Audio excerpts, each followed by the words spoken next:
mengirimkan tank dan tentara ke Rusia. Ya, China akan mengirimkan pasukan dan tank ke Rusia pada bulan depan untuk mengambil bagian dalam perlombaan militer internasional atau International Army Games. Ini merupakan event militer pertama yang digelar sejak Rusia menginvasi Ukraina. Perlombaan ini pun digelar di tengah tensi peperangan yang semakin meningkat di Ukraina dan kecaman global atas serangan Rusia ke Ukraina.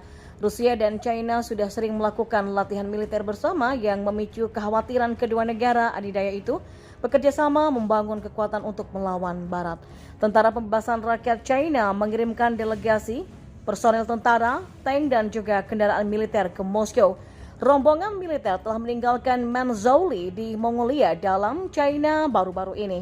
Tim tersebut menuju ke Zabaikals di timur jauh Rusia, kata penyiar CCTV pada Senin 25 Juli 2022, seperti yang dilansir dari Daily Mail pada Rabu 27 Juli 2022. Tentara China berlomba dalam tank biathlon dalam 2018 International Army Games di Alabino, Rusia. Mereka diperkirakan akan bersaing dengan 37 negara dan wilayah lain dalam latihan militer multinasional terbesar Rusia mulai 13 Agustus hingga 27 Agustus 2022. Negara-negara yang diharapkan untuk mengambil bagian termasuk Rusia, Iran, India, Kazakhstan, Uzbekistan, Azerbaijan, dan juga Armenia, South China Morning Post melaporkan. Dijuluki oleh media Rusia sebagai kontes untuk pria sejati, acara ini menampilkan sebuah acara yang disebut tank biathlon di mana kru melakukan peraturan rintangan 5 km sambil menembak sasaran.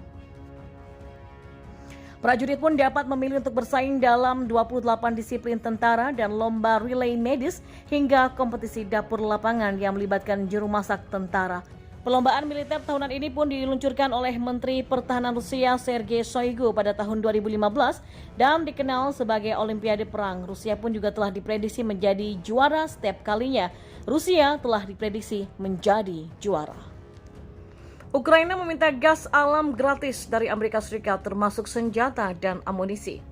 Ya, Perdana Menteri Ukraina Denis Shmyhal menyatakan akan meminta Amerika Serikat gas alam cair atau LNG dengan prinsip yang sama seperti yang diterapkan pada senjata dan amunisi.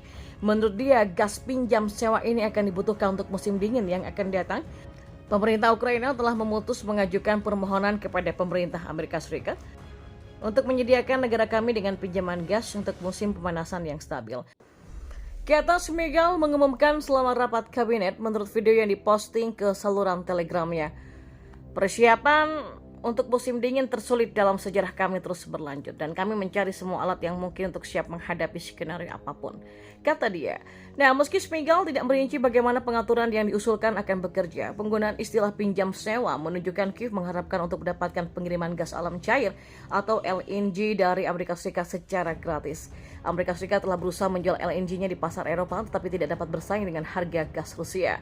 Washington saat ini mengirimkan senjata dan amunisi senilai jutaan dolar Amerika Serikat ke Ukraina di bawah skema era Perang Dunia Kedua yang dimulai pada April kemarin.